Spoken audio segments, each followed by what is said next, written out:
ഇന്ന് വൈകുന്നേരത്തിന് എന്തെങ്കിലുമൊക്കെ ഉണ്ടാക്കണം. അപ്പോൾ ഞാൻ വിചാരിച്ചു ഫ്രിഡ്ജിൽ കുറച്ച് ചപ്പാത്തി ഉണ്ട്, അതങ്ങോട്ട് ചുട്ടെടുക്കുകയും ചെയ്യുക, ചിക്കൻ കറി ആക്കാമെന്ന് വിചാരിച്ചു. അങ്ങനെ ഫസ്റ്റായിട്ട് ഒരു ഉള്ളി എടുത്ത് തരുന്നപ്പോൾ അത് മൊത്തത്തിൽ കേടായിരുന്നു, നല്ല ഐശ്വര്യം. എന്നിട്ട് ഞാനത് പുറത്ത് കൊണ്ടുപോയി ഒഴിവാക്കി. വലിയൊരു ഉള്ളി തന്നെയായിരുന്നു, അതിൻ്റെ സങ്കടം എൻ്റെ ഉള്ളിൽ നല്ല പോലെ ഉണ്ടായിരുന്നു. ഉള്ളിക്കൊക്കെ എന്താ വില. അങ്ങനെ പിന്നെ ഞാനൊക്കെ സെറ്റാക്കിയതിൻ്റെ ശേഷം ആ ചിക്കൻ ഫ്രൈ ഒക്കെ എടുത്തിട്ടുണ്ടായിരുന്നു. ഉച്ചക്കനെ ഞാൻ മസാല തേച്ചിട്ട് ഫ്രിഡ്ജൊക്കെ വെച്ച ചിക്കനാണ്, ജസ്റ്റ് പൊരിച്ചെടുത്താൽ മതിയല്ലോ.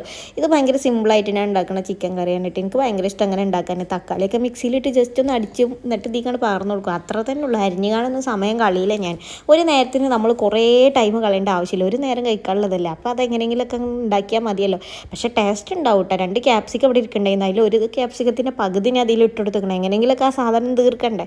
പിന്നെ ചപ്പാത്തി ചൂടൽ ആരംഭിച്ചു. കറക്റ്റ് 10 ചപ്പാത്തി മതി, എല്ലാവർക്കും 2 3 വെച്ചിട്ടൊക്കെ കഴിക്കുള്ളൂ. കുറച്ച് ചോറുണ്ട്, ഉമ്മാക്ക് രാത്രി ചോറ് തന്നെ വേണം, അത് നിർബന്ധം. എന്നിട്ട് ഞാൻ ഡൈനിങ് ഹാൾക്ക് പോയപ്പോൾ അല്ലു അസാനും ഇവിടെ TV കാണുകയാണ്. അങ്ങനെ TV കണ്ടിട്ട് ഞാനും എല്ലാവരും കൂടി അങ്ങോട്ട് ഫുഡ് കഴിച്ചാൽ